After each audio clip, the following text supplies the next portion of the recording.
Welcome back to the Papa Meat channel. How you doing? How you doing? Come on in and sit on down because today I got something toothy to talk about. I have to go and get my gums deep cleaned. Deep clean my gums. They're talking all about it. I'm an anxious mess. If you know me personally, which you don't, I'm an anxious guy when it comes to, you know, being sedated, having kind of weird kinds of shit happen to me. Not because of what the doctor's gonna do. I don't know, the feeling I get anxious. I have weird panic attacks. I don't know. I'm a big fat fucking idiot. What am I supposed to do? But today I wanted to go and I wanted to look into some of the worst dental practices. Seems kind of counterintuitive when I'm saying it now. I want to look at all the bad stuff to be like, you know what I'm going through is not going to be that bad. So it won't be that bad. It'll be fine. I'm sure it'll be fine. And I think that'll be good. I think that'll be okay. I don't know. I wanted to start off by talking about tooth worms. Have you all heard of tooth worms? Which today we know that tooth discomfort is caused by bacteria that decays the tooth. But in 5000 BC, those motherfuckers did not know what that meant. It was believed to be caused by small worms that would burrow their way into your tooth. Which, even thinking about that now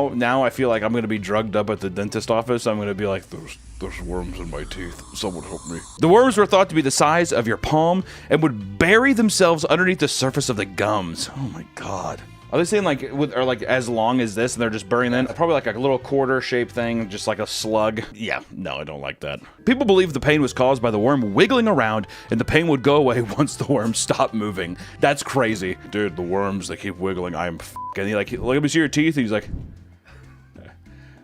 these damn worms, dude, man. This was a common belief up until the 1700s. Yeah, and then it wasn't until the early 1900s that they actually proved there's no such thing as teeth worms. It wasn't until the early 1900s where officially dentists were like, we can pretty much say, without a doubt, there's no worms in your gums. Bold fucking claim, buddy. Good luck with that theory. One thing I think that is interesting is how exactly did they treat the worms, right? Your tooth worms. How did they get them out? Which tooth worms were such a widespread belief around the world, and there were all kinds of methods to treat them. Some of the methods to deal with the tooth worms were cut a mouse in half and place the warm dead body over the infected tooth. Would that lure the worm out? You like that? You see, tooth worms love a nice, fresh, dead mouse. As we can see here on the board, I drew the worm going to the dead mouse, so you know he likes it. Yes. You could drink a mixture of crushed up teeth and gladiator's blood. Those Roman crushed up teeth is crazy. Do you think they just did it straight? Some guy like dilutes it with wine, they're like pussy. Like chewing on the teeth and stuff like that. You could use urine mouthwash. Some places use magic to cast the demonic worm out of the gums. They're demons now. I didn't know they were demonic, but now they're also demonic, if you didn't know. During the Middle Ages, honey was one treatment attempted to cure tooth worms. The hurting tooth was coated in honey, and the aching victim waited with tweezers, in hopes of removing the sweet tooth pest. Another trick was to put an onion over the patient's mouth and the same side of the toothache. And ancient Greeks thought spitting into a frog's mouth would help soothe the pain. What a time, honestly. Like, don't get me wrong, it's awesome to live now. We have the internet and whatever. You know, you can just dull your brain. Imagine living back in a day where you're just like, spit in the frog's mouth. Right in his mouth. I feel better. Like, convincing yourself you feel better. Arsenic was also used for tooth pain and root canals, and sometimes a heated probe was used. And other ancient doctors thought that the tooth nerves was the infamous worm itself. Imagine you thinking that your exposed nerve is the worm, and they take like a tweezer and tear it. They're like, really hold it on. Today's video is sponsored by Scentbird. Scentbird is bringing you designer fragrances every month for less than $1 a day. They have a catalog of over 600 fragrances from some of the biggest names like Gucci, Prada, and Versace, as well as up-and-coming labels like DS and Durga. With some fragrances costing up to $300, it's definitely worth to try before you buy. You won't know if you like something until you've worn it around for a couple days, which makes Scentbird perfect for finding a scent that suits you. Every month you choose some fragrances you want, and they come in vials that will last the entire month. And with Scentbird, it's never been easier to smell good. So let's take a look at what I received this month. French Defense from Mind Games, Percival from Parfums de Mali, Atlantis from Blue Atlas, and the Royal Forest from English Laundry. French Defense has notes of cherry, amber, cedarwood, and rose. It's a sultry, deep, and understated fragrance. Percival has notes of lemon, pink pepper, mandarin, and lavender. It's woodsy and citrusy, and this scent has sophistication and long-lasting staying power throughout the day. Atlantis has notes of lemon and lavender, and it's a light, clean fragrance with bits of citrus that's our little little watery. Royal Forest is notes of grapefruit and apple. This is a bright, sweet fragrance, and it opens with citrus and apple, leaves notes of oak moss and amberwood. There you have it, 4 new fragrances, perfect for spring. All of these were memorable, but I'd have to say Royal Forest was my favorite. So head over to Scentbird to find your new fragrance today. Use my coupon code PapaMeat55 for 55% off at Scentbird. It's just a little over $7 for your first month, and it's available in the USA and Canada. Thank you, Scentbird, for sponsoring the video, and be sure to check out the links below. Back to the video. And now let's talk about some of the scary tools that have been used throughout dentist history. I'm not gonna lie, when I go into the dentist's office and I see the little tray of tools, my heart gets a little, it races, it flutters. Not because of the heart attack, but just it flutters. A nice little dance. Which, you know, we've come a long way with dentist stuff, you know, I mean, we have anesthetics now, we have x-rays, electric toothbrushes, toothpaste. We have Colgate, thank God we have Colgate here. Listerine. It wasn't always the case. I want to start off with a nice little primitive piece of technology called The bow drill. which the bow drill showed up around 7000 BC in the Indus Valley area of modern-day India and Pakistan. These drills, constructed with a stringed wooden bow tied to a rotating spindle, featured a flint tip that bore into the tooth. Is that someone? Does that sound like a good time? The rapid spinning of the stick produced enough energy to softly drill into teeth, eliminating decay and relieving discomfort by sliding the bow back and forth. Oh my God. Can you imagine the sounds? Imagine the sound of just like of your actual bone. Oh God. Well, you know how fast drills are now?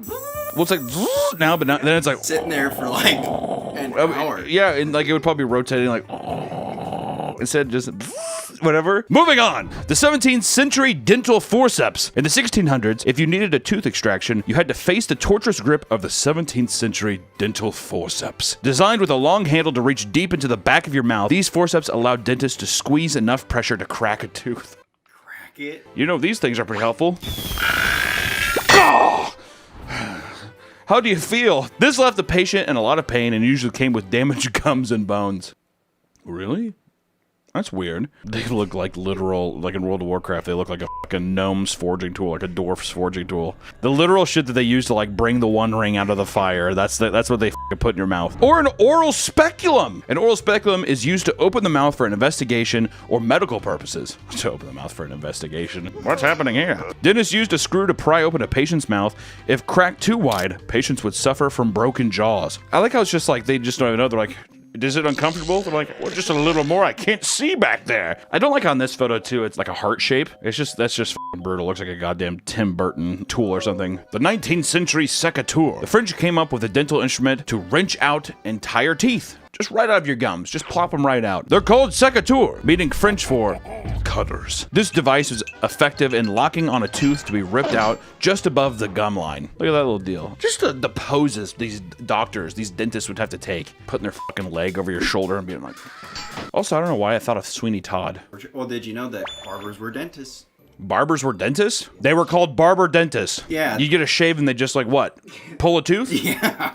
When was this? It's like the 1700s, 1600s. So are you telling me that Sweeney Todd himself was a dentist? Could have, yeah. He could have been. Tongue erasure. A tongue erasure was used to remove diseased portion of the tongue caused by cancers. Are you talking about clipping up part of your tongue, Nick? Little paper hole stomp out of your tongue. A painful process. The chain was looped over the infected portion and tightened using the ratchet, stopping the circulation of blood to the area. Most people who had a tongue erasure procedure suffered a permanent speech impediment. This is a bullshit. What is a speech impediment? A speech impediment like what, Porky Piggy type deal? Yeah, where your speech is affected. Oh, because it's your tongue, whatever. Yeah, this is bullshit.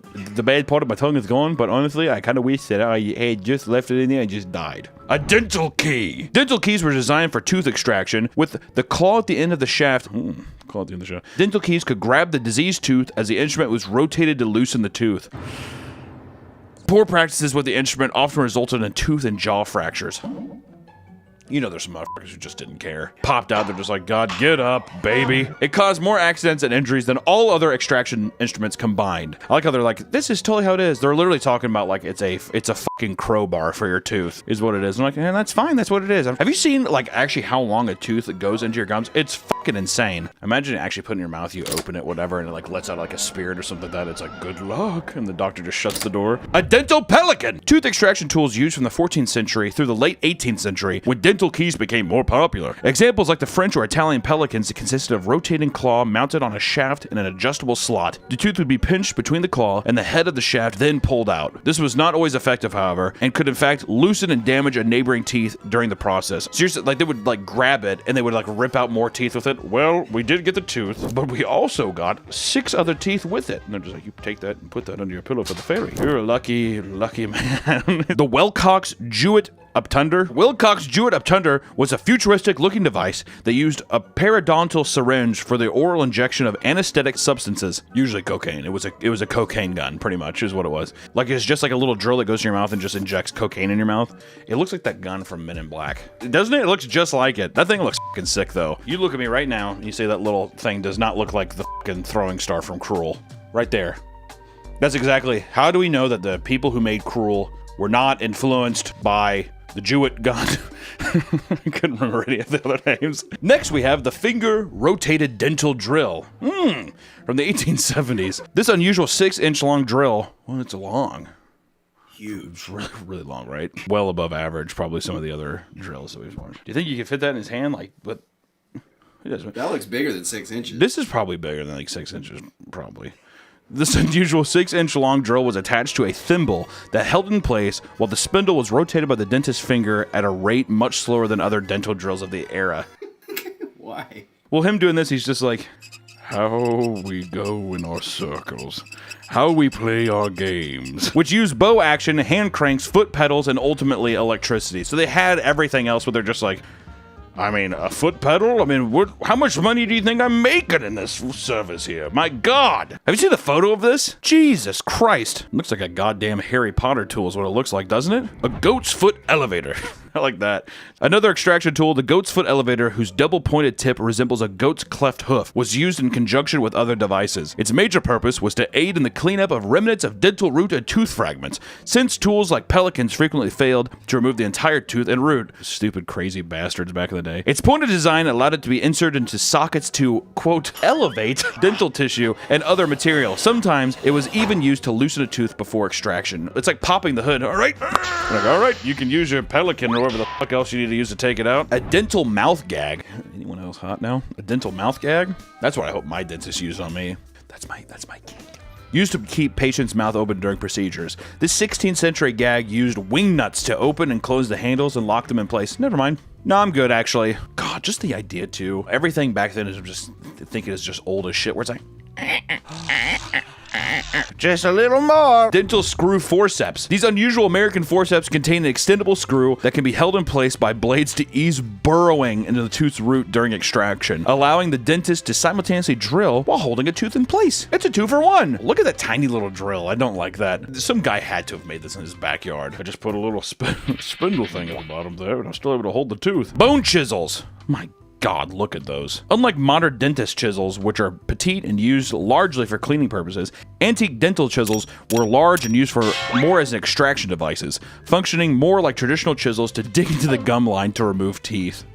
I have to do deep tissue gumming, and you're talking about like digging into it, because the thing I'm doing, they have to put these like metal squirt guns basically under my gum. So for people who don't know too, I have to get like 6 pain shots. What is it, Novocaine? I don't know what the fuck it is. God damn it, Nick. How about we talk about teeth exploding? A 19th century dentist in Pennsylvania saw 3 cases of exploding teeth in his career. I don't believe you. In 1871, a reverend began experiencing extreme pain from a toothache. The devil.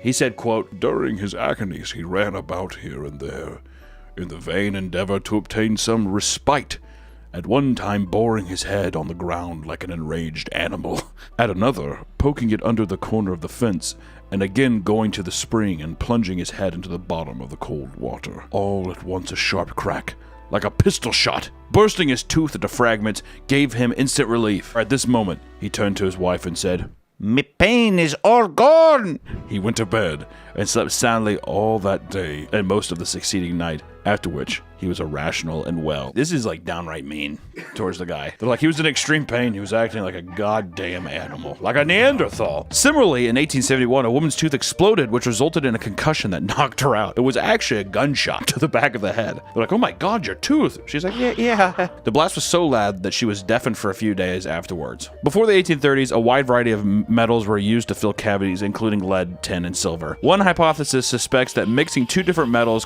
would create an electrochemical cell, essentially turning the mouth into a low voltage battery. The first guy to ever have his tooth pop. You talking about Jim Duracell? He's like, it's fine. It's all fine. It's just Oppenheimer in your mouth. Now I am become death. So let's take some time and go into the future, to the present here, and talk about some modern dental practices and trends that are happening right now, because there's a lot of weird stuff going on. Starting, of course, with veneers and crowns. What the hell are veneer and crowns? Jojo Siwa. Joe Biden. These are two examples immediately. They have the same mouth. Veneers are porcelain caps placed on top of the front of the existing tooth, and crowns cover the entire tooth. Your dentist will shave down a bit of the existing enamel, take an imprint of your teeth, then custom make veneers. Thanks to TikTok, getting veneers is becoming a popular trend among all these younger people. Younger people desperately don't realize that it's old person mouth. I'll go ahead and say it, dude. I don't mind a couple crooked teeth. Why not, dude? Who gives it? Gives your mouth more character. Seeing those porcelain white, borderline blue veneers when they're just like, hello, my teeth are perfect. People are drawn to that perfectly aligned, perfectly white porcelain look. Younger people who are quick to jump on the trend without considering the long-term effects of getting and wearing veneers, which these are normal veneers. I mean, you know, the bitch's mouth does look like razor wire here, and the veneers do look better, and these are the disadvantages to the veneers that get heavily overlooked. You'll lose at least some of your natural enamel. Many types of veneers aren't reversible, and your teeth may become more sensitive to heat and cold. It's possible for a veneer to fall off or become dislodged, and dental veneers are cosmetic, so they're not covered by most insurances. And you gotta replace them after 10 years. I mean, it's a whole thing, but also look at some of these shavings. My God. I will say the ones with the grooves here, that's metal as f. Like, if that makes me like think of like an H.R. Geiger like monster or something like that, or like a Hellraiser monster. I'm pretty sure I have veneers in my teeth. How do you not know if you had the veneer surgery, Nick? It was 9th grade, and I had a chipped tooth, and he's like, oh, it's that. And I was like, okay. And then like he started drilling for like 30 minutes on my teeth. And you're just like, and I was like, this is weird. And then he left, and like I felt. He left? Well, like to go do something like real quick. What do you mean? I heard his car keys jostle around, and he left the room and locked the door. Then did you like look at it or something or what? Well, I put my tongue to my teeth, and then I could feel like half my teeth were gone, my front teeth.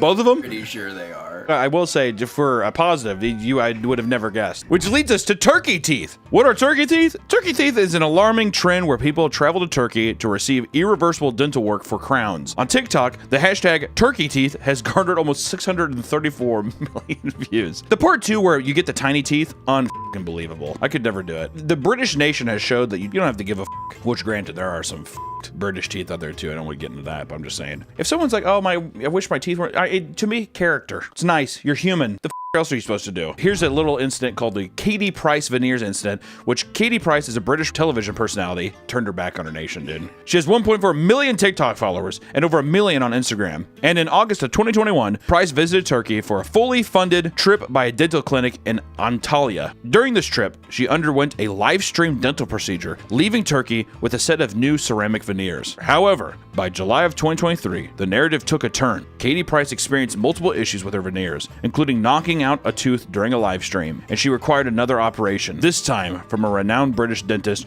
to fix the issue. God, that's gonna be me, Nick. According to a famous London dental surgeon, many patients enticed by Turkey's low prices are traumatized upon return, often unaware of the exact treatment they received. They have vampire teeth as well. It's exactly what it sounds like. Getting your canine teeth modified to be extra pointy and resemble vampire teeth. Dude, cradle of filth. People have been doing this for fucking forever, dude. You know what I say? Cool. I say good for you, dude. If you have sharp-ass canine teeth, better watch out. You know what you're gonna get? You're gonna get me sucking on your neck. Is that directed towards me or the... It doesn't matter. We want to get down to the brass tacks, which is the actual real dentist horror stories here, right? What are some things that are actually some of the most up things that dentists have done? Well, let's dive in. Dr. Kenny posted calls for doing free dental work for people in need, made sexual jokes in the call. Thousands of patients called out. A 27-year-old applied, asked for body pics and illusion for nudes. Dr. Harold Schneider, he tortured children.